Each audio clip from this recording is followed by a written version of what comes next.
High friends, আমি Suchismita. Welcome to Suchi story. Dol Purnima ফাল্গুন মাসের পূর্ণিমা তিথিতে পালিত হয়, যা বসন্তের সূচনা উপলক্ষে। ঐতিহ্য অনুসারে গ্রামে গ্রামে ভগবান কৃষ্ণ এবং দেবী রাধার প্রতিমা দোল বা দোলনায় ধারণ করে শোভাযাত্রা বের করা হয়। অনেকে আবার এটাও বলে থাকেন, দোল খেলা আমাদের জন্য ভীষণ উপকারী। তার কারণ এই দোলের আবিরে অনেক অসুখকে প্রতিহত করা যায়।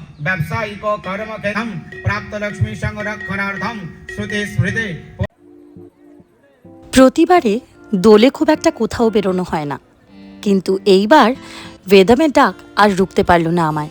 কারণ বেদমের দোলের উৎসব আমি এর আগেও দেখেছি সোশ্যাল মিডিয়াতে, কিন্তু কোনোদিন সেখানে পার্টিসিপেট করিনি। কিন্তু হঠাৎ করে যখনই আমি ডাক পেলাম, তখনই আর নিজেকে রুখতে পারলাম না। মনে হলো এর অঙ্গ তো একবার হওয়াই উচিত। তাই চলে গেলাম ছুটে দোলের দিন। সকালবেলা থেকেই বেদম একেবারে জমজমাট।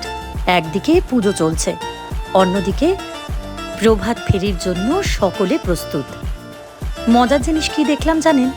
শুধুমাত্র বেদামে যারা কলাকুশলী তারা নয়, তাদের সাথেও এই প্রভাত ফেরিতে পার্টিসিপেট করে যত রুমের গেস্ট রয়েছেন তারাও সারিবদ্ধভাবে সবাই দাঁড়িয়ে দাঁড়িয়ে প্রোগ্রাম দেখছে, প্রভাত ফেরি দেখছে এবং তার সাথে সাথে নাচের তালে তালে নেচে চলেছে। একজন গেস্ট তো মুখ ফুটে বলেই ফেললেন, মনে হচ্ছে শান্তিনিকেতনে না থেকেও শান্তিনিকেতনেই রয়েছি। ভালো করেই জানেন কপিরাইটের ঝামেলা রয়েছে, তাই গান তো দেওয়া যাবে না, শুকনো শুকনো নাচটাই উপভোগ করতে হবে। ভাবুন তো, সামনে দাঁড়িয়ে রয়েছেন আর এরকম পারফরমেন্স হচ্ছে, মনে হবে না সাথে গিয়ে যোগ দিই?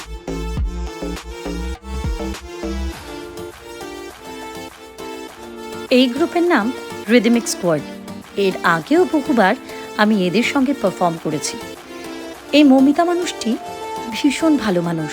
শুধু মানুষটি একা নয়, তার সঙ্গে পুরো যে দলবল, প্রত্যেকটি মানুষের কাছ থেকে আমি প্রচুর ভালোবাসা পেয়েছি।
এরপরে ছিল আরও কিছু নাচের অনুষ্ঠান।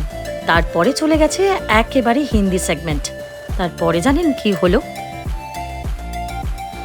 অনুষ্ঠানের মতো চলছে। এরপরে যা আমরা উদ্দাম নৃত্য শুরু করেছি তা ভাবতেও পারবেন না না দেখলে। গান একেবারেই দেওয়া যাবে না, কিন্তু নাচ দেখে বলুন তো কোন গানে আমি নাচছি। যাই হোক, আমার এই মিনি ব্লগ আমি এখানেই শেষ করলাম। আবার দেখা হবে নতুন কোনো ব্লগ নিয়ে। ততক্ষণ সবাই সুস্থ থাকবেন, ভালো থাকবেন। টাটা। আর হ্যাঁ, সাবস্ক্রাইব করতে কিন্তু একদম ভুলবেন না।